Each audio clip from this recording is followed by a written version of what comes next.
Hello, and welcome to my presentation titled Cancellation Artifacts. Cancellation artifacts is a concept that I have been developing over years only to find that it is profoundly prevalent in art, film, pop culture, engineering, and society in general. So please join me in this video lecture performance as I prescribe a term for this phenomenon and formalize the concept in a series of demonstrations. In late 2013, I wrote a piece called I.O., which involved a glissando head joint flute. That is, a flute with a head joint that is capable of sliding in and out, extending and contracting the length of the tube, and thus modulating the pitch. In search for composition materials, I theorized that it would be possible to cancel out gestures by simultaneously setting its traditional mechanism in contrary motion against the glissando mechanism. In other words, have the flutist play, for example, an ascending chromatic scale while executing a descending glissando. The composite result, or artifact, is a series of microglissandi emanating off of a single pitch, creating the desired pew-pew sound.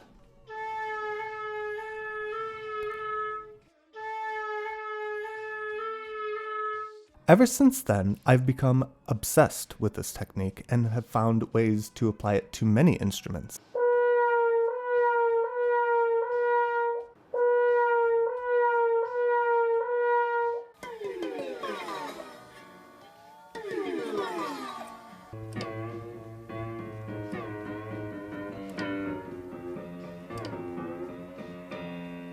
Cancellation artifacts boils down to a basic algebra concept. Take the following equation, 4a over 5 equals 12. To solve for a, we must isolate the variable by multiplying both sides by the reciprocal of 4 over 5, which is 5 over 4. Of course, when we multiply a fraction by its reciprocal, it cancels out to a value of 1, offloading any known values to one side of the equation. Let me put this another way. If we call a our artifact, then we could say that in our original equation, 4a over 5 equals 12, our artifact was buried in the numerator of a fraction, and as such, we could not view the artifact directly. It was obscured. When we canceled out the components of the fraction to which it is associated, however, suddenly we were left with nothing else but the artifact in its most fundamental form, a constant. This brings me to my next case. The dolly zoom is an artifact resulting from two contrary gestures that cancel each other out. That is, a camera on a dolly moving towards a subject, while zooming in the opposite direction or vice versa. When Hitchcock sought to implement this creepy, uncanny video effect, he was merely solving for X in order to highlight the difference between two similar methods of increasing the size of a subject. Let us view this case as invertible functions by asking the following question. What is it that makes dollying towards a subject look different than zooming towards a subject? While dolly sub in of x equals y and zoom sub out of y equals x, then our artifact is, of course, dolly sub in of zoom sub out of x. Or put in other words, dollying inwards while zooming outwards will result in the desired artifact, the expanding, contracting field of vision. That is, the difference between zooming and dollying.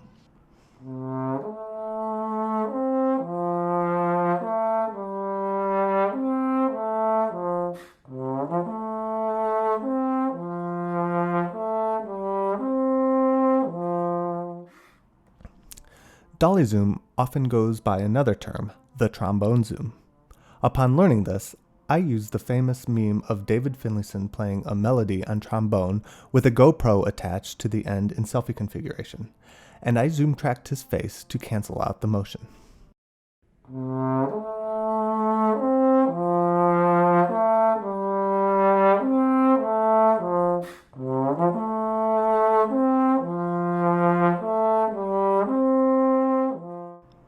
As soon as I posted this online, I realized that I should have canceled out the melodic pitches as well, and I even received a few comments on social media that confirmed this thought. Then, for each note of the melody, I found the reciprocal of the interval from the starting pitch and set the play speed to that value over the duration of the note. In other words, I edited the videos such that his face position and the pitch of the melody are now completely canceled out. The focus of this experiment is thus the leftover artifacts of my video editing. The changing color of his tone, the bit crushing, the pixelation, the acceleration and deceleration of time and frame rate, his malleable face, and the shifting field of the room around him.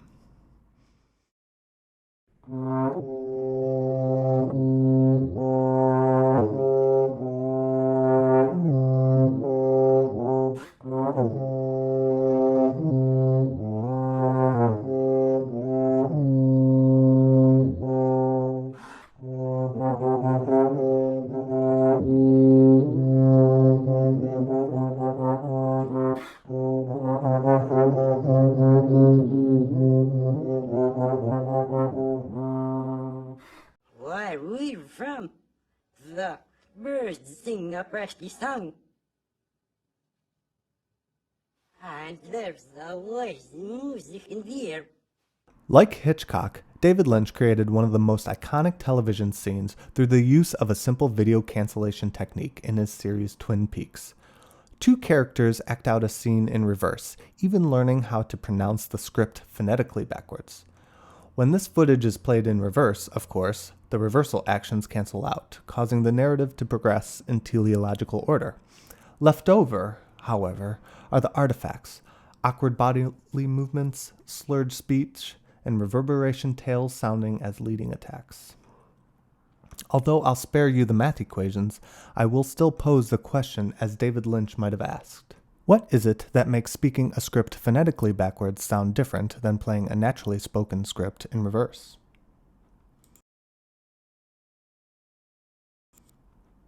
Sreverne,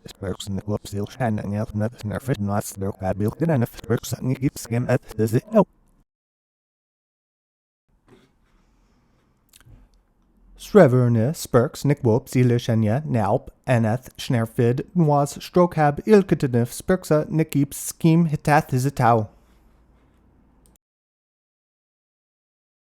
What does it have to mean speaking scripts phonetically backwards sound the French than one initially spoken scripts in reverse? That difference is in fact the leftover artifacts. That is, linguistic uncanny valley.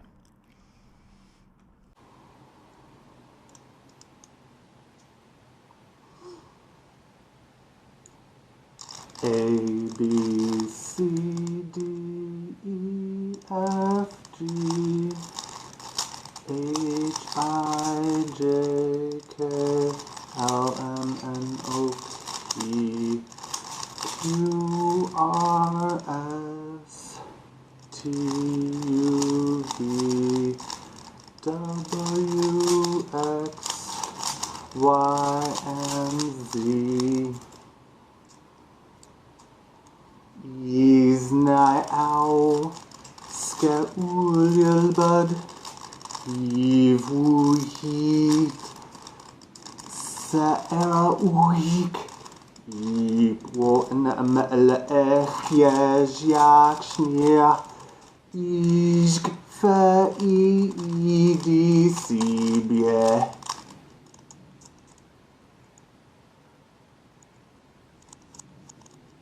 A, B, C, D, E, F, G, H, I, J, K, L, M, N, O, P, Q, R, S, T, U, V, W, X, Y, and Z.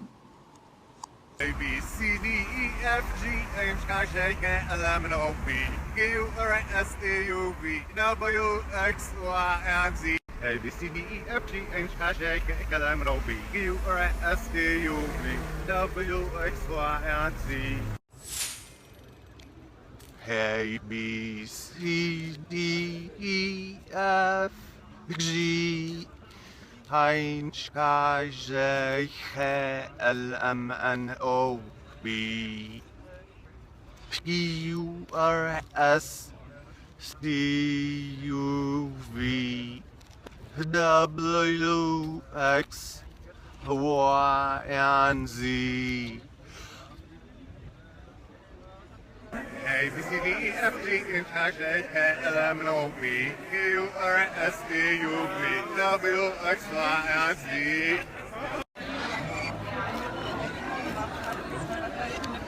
A, B, C, D, E, F, G,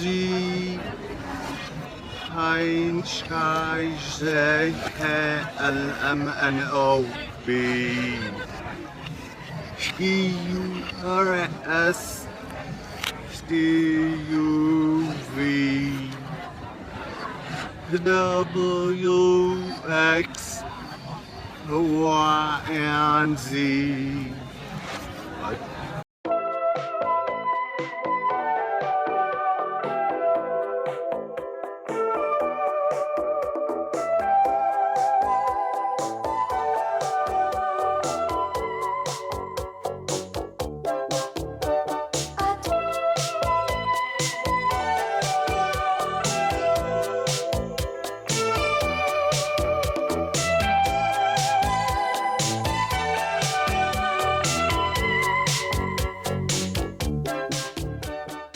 I see cancellation artifacts everywhere. I see it in video games like Jonathan Blow's Braid, where canceling out the flow of time highlights the goals of the puzzle. I see it all the time in science and engineering. In fact, the reason that this audio signal can reach the speakers without picking up much interference is because in balanced cables, two signals are sent simultaneously, a positive and a negative. And as undesired extraneous sounds are picked up along the length of the cable, they are picked up in phase. On the receiving end, the negative signal is inverted again, canceling out the noise via destructive interference and summing the desired signal, the artifact. It is the principle behind auto-tune. In fact, the music you are listening to now, it's not Diana Ross. The kids are calling it Nightcore Vaporwave. It's a derivation from the Vaporwave track you heard at the opening of this lecture, which was a slowed down derivation of Diana Ross's 1984 hit titled It's Your Move. The reason why Nightcore sounds so much like Diana Ross is because YouTuber Miss Fortune simply reverted the playback rate of the Vaporwave track to the rate of the original sample. So it's basically just Diana Ross again with a few extra samples and cuts. A new genre that's perfect for dancing in a nightclub. I think I like these artifacts because they are founded on curiosity. It is merely a question posed to discover and highlight the subtle differences between those things that are similar. I hope that as you discover more cases of this incredibly basic phenomenon in your lives, you may appreciate them now with a broader context. Thank you.